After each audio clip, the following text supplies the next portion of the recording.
Oke, salam seduluran, salam sehat untuk semuanya.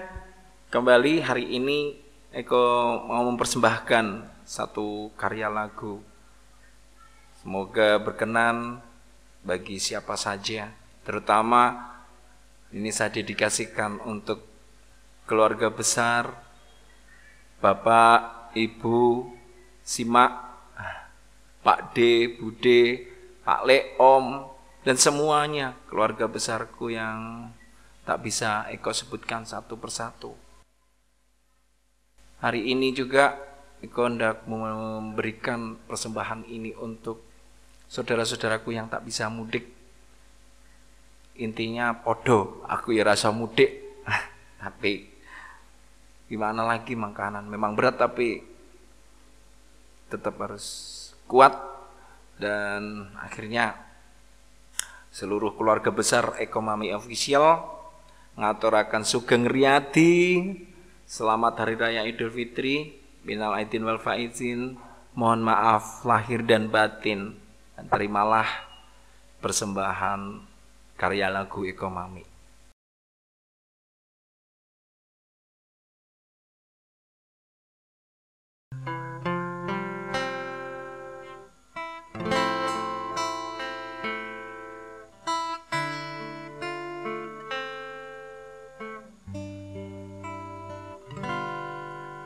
Dudu amarga aku ra kelingan yen nuruti ati pengen bali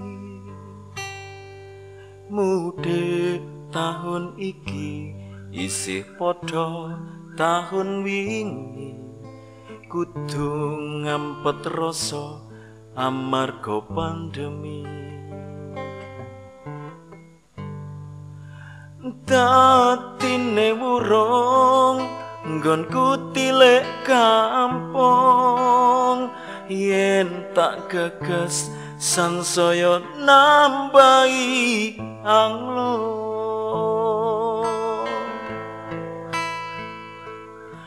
pengen ngelo nanging wis kasatan elo gelem ora gelem dipaksa kahanan aku kudu kuat nyuwun pangapunten boten niki kula dereng saged sungkem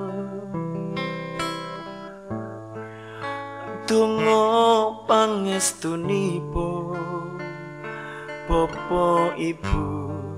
ingkang kula suwun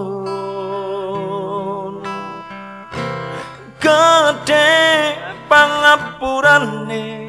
sederek sedaya tangga lan para kanca masih ning parang aja nganti ilang pas seduluran.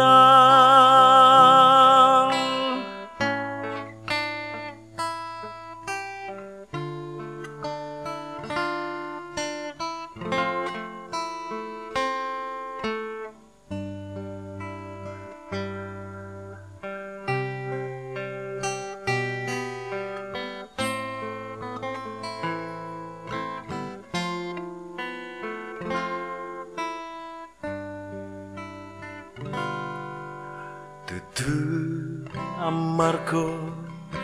aku ra kelingan yen nuruti ati pengen bali mudik tahun iki isih padha tahun wingi kudu ngampet rasa amarga pandemi. Tatine wurung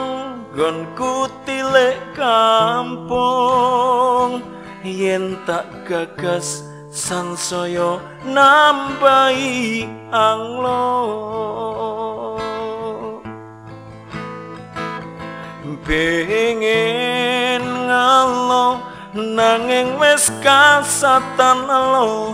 gelem ora gelem dipaksa kahanan aku kudu kuat nyuwun pangapunten badan niki kula dereng saged sungkem donga pangestunipun Bapak Ibu ingkang kula suwun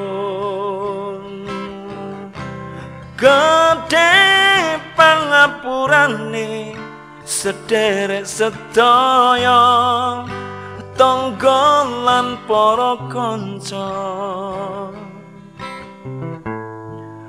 masih ning parang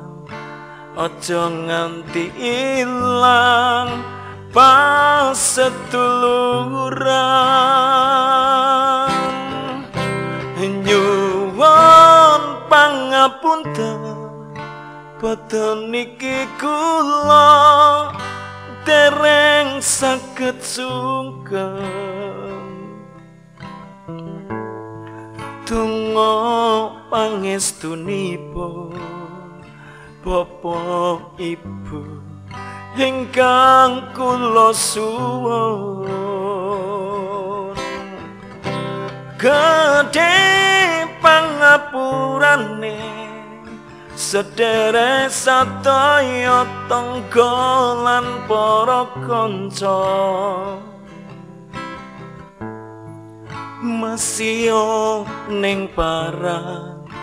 aja nganti ilang pas seduluran masih ning parang aja nganti ilang pas seduluran.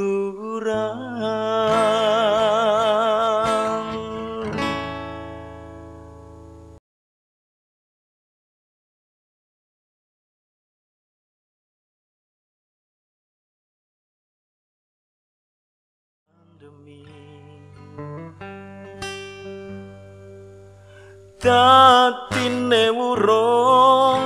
nggonku tilek kampung yen tak gagas sansaya nambahi anglo